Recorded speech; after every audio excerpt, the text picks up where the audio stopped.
शुभम करोति मंगलम। प्रभु श्री राम की कृपा आप सभी पर बनी रहे। मैं रूपाली श्रीवास्तव आप सभी का हार्दिक स्वागत करती हूँ, अभिनंदन करती हूँ। मेरे YouTube channel astro solution point और रूपाली श्रीवास्तव में आप सभी प्रसन्न होंगे, ऐसी मेरी मनोकामना है। आप सभी को होली की हार्दिक शुभकामनाएं। ये रंगों का पर्व आपके जीवन में सारे सकारात्मक रंग लेकर आए। इन्हीं शुभकामनाओं के साथ एक बार फिर से आप सभी को मेरा नमस्कार।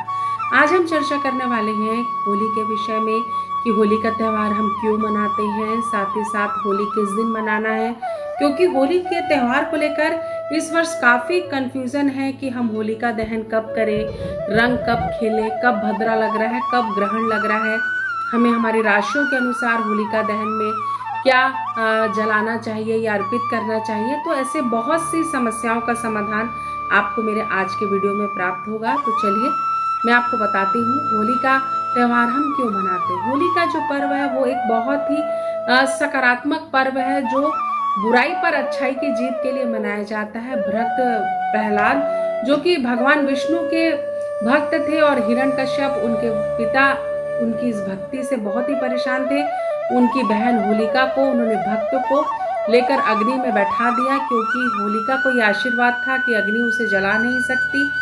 लेकिन लाख प्रयास करने के बाद भी वो विष्णु भगवान की भक्ति से प्रहलाद को विमुख नहीं कर सके और होलिका आग की अग्नि में जलकर राख हो गई और भक्त प्रहलाद ओम भगवते वासुदेवाय नमः बोलकर अग्नि से बाहर आ गए। साथ ही साथ श्री कृष्ण राधा और गोपियों के साथ होली में रंगों की होली खेलते थे, फूलों की होली खेलते थे, इसलिए भी होली का अत्यंत महत्व है। साथ ही साथ काफी सकारात्मक हो जाता है वातावरण, बसंत ऋतु का आगमन होता है। होली सौहार्द पूर्ण रूप से हम मनाते हैं। इसमें जाति पाति भेदभाव किसी प्रकार की किसी के मन में कोई दुर्भावनाएं नहीं होती। हर व्यक्ति रंगों के इस पर्व को बहुत ही आनंदमय तरीके से मनाता है। साथ ही साथ जो होली को लेकर सबसे बड़ा कंफ्यूजन ये है कि होली का दहन किस दिन किया जाए, साथ ही साथ होली हम किस दिन खेलें। तो आपको मैं बता दूं कि 2 तारीख को भद्रा लग रहा है, जो कि 3 तारीख तक सुबह तक के रहेगा। जो भद्रा का जो समय है वो 5:55 2 तारीख को शुरू होगा और दूसरे दिन सुबह 5:32 तक के रहने वाला है।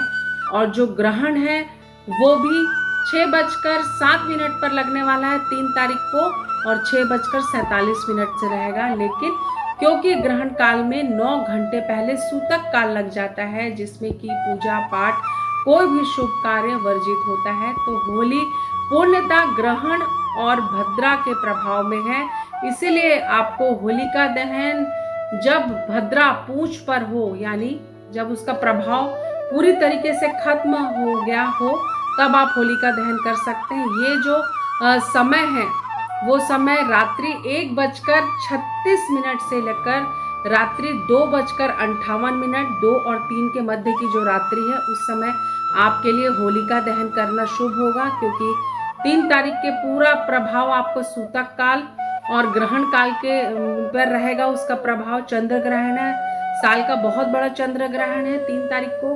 तो हम ना होलिका दहन कर सकते हैं ना ही होली में रंग खेल सकते हैं, क्योंकि कोई भी शुभ कार्य, होली का त्यौहार, होलिका दहन हमें मुहूर्त और शुभता को देखते हुए ही करना पड़ता है।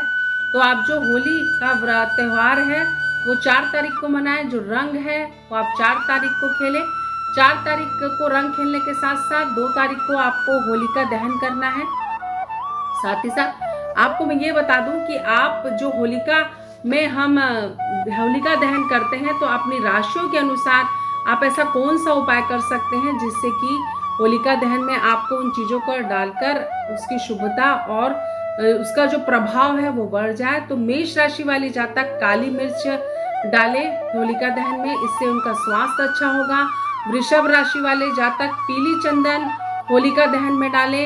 साथ ही साथ मिथुन राशि के जो जातक है वो चना दाल डालें होलिका दहन में, जौ डालें, इससे उनको लाभ होगा। साथ ही साथ कन्या राशि के जो जातक हैं उनके जीवन में जो भी होली के दौरान निगेटिविटी है वो आप सौंफ और काली तिल डालकर मिटा सकते हैं, इससे आपके जीवन में शुभता बढ़ेगी। साथ ही साथ सिंह राशि के जो जातक हैं वो जौ डाल सकते हैं होलिका दहन में, इससे आपके जीवन में जो भी निगेटिव प्रभाव है खत्म हो जाएगा। कन्या राशि के जातकों को गुड़ और तिल मिलाकर होलिका दहन में डालना है। साथ ही साथ जो तुला राशि वाले जातक हैं वो काला तिल और पीली हल्दी होलिका दहन में डालें। इससे आपके रुके हुए कार्य जल्दी संपन्न होंगे। वृश्चिक राशि वालों को धान की बाली अग्नि में अर्पित करना है, काला तिल डालना है। इससे शनि देव का भी आशीर्वाद आपको प्राप्त होगा। साथ ही साथ धनु राशि वालों जातकों को काला तिल और चावल मिलाकर होलिका दहन में डालना है। मकर राशि वाले जातकों को काले तिल और 5 हल्दी की गांठ होलिका दहन में डालना है। कुंभ राशि वाले जो जातक हैं उनको काला तिल होलिका दहन में प्रज्वलित करना है। और मीन राशि वाले जो जातक हैं उन्हें सफेद चावल जीरा डालना है और पीली हल्दी जलते हुए होलिका दहन में डालना है। इससे आपके जीवन में शुभता बढ़ेगी। अगर आप ये उपाय करते हैं तो आपके जीवन की जो भी निगेटिविटी है वो होलिका दहन में जलकर नष्ट हो जाती है। एक बार मैं आपको फिर से बता दूं, जो होलिका दहन होती है उसमें हम अपने जीवन में आई हुई बड़ी से बड़ी बाधाओं को होलिका दहन में जलाकर भस्म कर देते हैं। जब होलिका प्रज्वलित होती है तो निगेटिविटी का नाश करती है, और जब होलिका शांत हो जाती है तो जो उसकी राख होती है वो काफी पॉजिटिव होती है। तो जहाँ पे भी आपने होलिका दहन किया है वहाँ की राख को लेकर अवश्य आए। पूरे घर के सदस्यों से का उस राख से तिलक करें।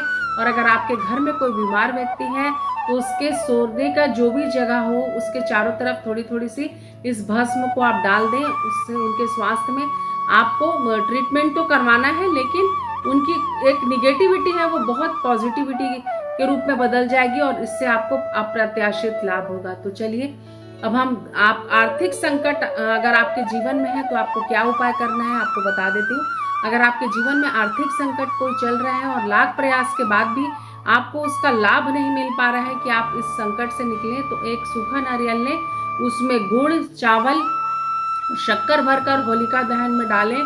आप देखेंगे कि कुछ ही दिनों के बाद आपके जीवन में धन के मार्ग खुलने लगेंगे। साथ ही साथ आपके जीवन में अगर आपको ऐसा लगता है कि काफी नकारात्मकता बढ़ गई है तो पूर्णिमा के दिन से लेकर होली के दिन तक अपने घर के मुख्य द्वार पर एक सरसों तेल का दीपक प्रज्वलित करें। उसमें कुछ काली मिर्ची के दाने और लौंग डाल दें। इससे आपके घर में जितनी भी नकारात्मकता होगी वो आपके घर से चली जाएगी। और अगर आपको ऐसा लगता है कि आपके जीवन में मानसिक रूप से आप बहुत परेशान रहते हैं तो अपने ऊपर से एंटी क्लॉकवाइज 7 कपूर की डल्ली, 7 फिटकरी, 7 आपको इलायची लेना है, काली मिर्ची लेना और थोड़ा सा हींग लेना है और अपने ऊपर से उतारकर इसे जलती हुई होलिका में डाल दें। आप देखेंगे आपके जीवन से निगेटिविटी हटने लग जाएगी। लेकिन जब हम कोई भी उपाय करते हैं तो उसमें हमारी श्रद्धा और विश्वास का होना बहुत जरूरी है। तो जो भी उपाय करें पूरे विश्वास और श्रद्धा के साथ करें। साथ ही साथ अपने कैरियर में फोकस करें, अपने कर्मों पर विशेष ध्यान दें, क्योंकि कहीं ना कहीं हमारे अच्छे कर्म ही हमारे भाग्य का निर्माण करते हैं और भाग्य भी उन्हीं लोगों का साथ देता है जो कि कर्मवान होते हैं। किसी का बुरा ना करें, किसी के बारे में गलत ना सोचें, निंदा करने से बचें, क्योंकि निंदा हमारे जीवन की सकारात्मकता को नष्ट कर देती है। आप जिसकी भी निंदा करते हैं वो व्यक्ति तो उन्नति के द्वार अपने लिए आपकी निंदा सुनकर पॉजिटिव रूप से लेकर पार होने लगता है, लेकिन आप अपना अमूल्य समय दूसरों की निंदा करने पर बिल्कुल भी वेस्ट ना करें। अच्छा करें, अच्छा सोचें तो निश्चित भी आपके साथ अच्छा होगा। ये होली आपके जीवन में सारे सकारात्मक रंग भर दे। इन्हीं शुभकामनाओं के साथ मैं Rupali Shrivastava astro solution point परिवार की तरफ से एक बार फिर से आप सभी को होली की हार्दिक शुभकामनाएं देती हूँ। प्रभु श्री राम की कृपा आप सभी पर बनी रहे। अगर आपको मेरा वीडियो अच्छा लगता है तो इसे लाइक और शेयर जरूर करें। साथ ही साथ अगर आप मुझसे अपॉइंटमेंट लेना चाहते हैं तो आप स्क्रीन पर दिखाए हुए नंबरों पे कॉल कर मुझसे अपॉइंटमेंट ले सकते हैं। नमस्कार।